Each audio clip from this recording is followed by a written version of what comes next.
Hello everyone, greetings from Turkey.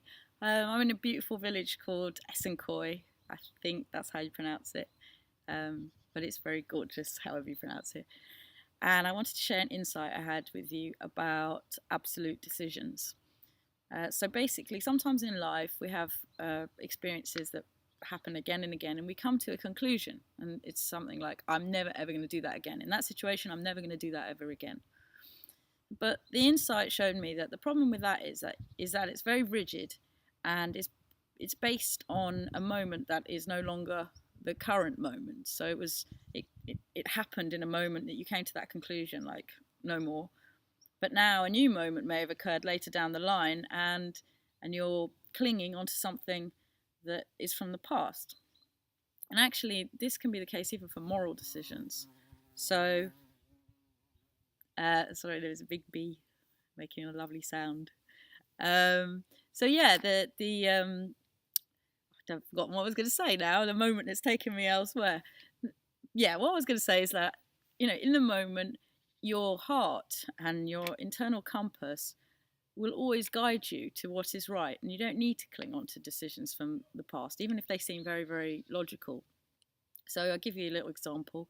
It's a bit of a silly example, but you might think I'm never going to add anyone on Facebook that I don't know, because I've had lots of problems with that, and I keep getting crazy people who keep trying to get me to play all stupid games I don't want to play, and I'm not going to add anyone I don't know. I'm only going to add my friends, which makes logical sense. That's totally cool. So then every time someone adds you that you don't know, you say no.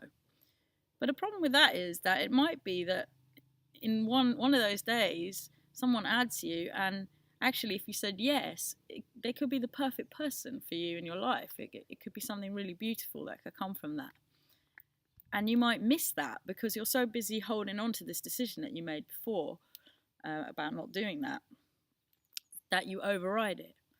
So the point is here really that I think that your heart guides you, and this is actually based on decisions that you've made before. So if you make a decision like, I want to do positive things in my life, I want to lead a good life, I want to help people, um, you could actually make a different decision, but let's say that that is where you're coming from. Then you can trust your inner guidance system is always going to tell you what is right in every single moment. And it can be a very subtle thing. Um, it's not necessarily a loud voice in your head. The mind chatter is a lot louder than the subtle feelings that guide you. But really, all you have to do is be quiet for a moment and just feel what's right. So I did that just now. Actually, I had a decision to make, and I said no to the decision initially, based on my previous logic. I was like, oh, I'm not doing that again. But I didn't feel good about it. After I made the decision, I wasn't at peace. I could feel something was uncomfortable. So I sat down, and I what it felt like was that I swallowed the two possibilities. I swallowed the two choices. I could do that, or I could do that, and I felt them both in my heart without listening to my head. And it became apparent then which was the right thing to do. So I went against my previous absolute decision. So yeah, that's it really. Listen to your heart. It will always tell you what's right if you have a good intent, or it will give you decisions based on your intent. So yeah, I guess the good thing to do is have a good intent to start off with, and then you can't really go wrong. Anyway, I hope that helps you, and I'll see you all soon. Lots of love. Goodbye.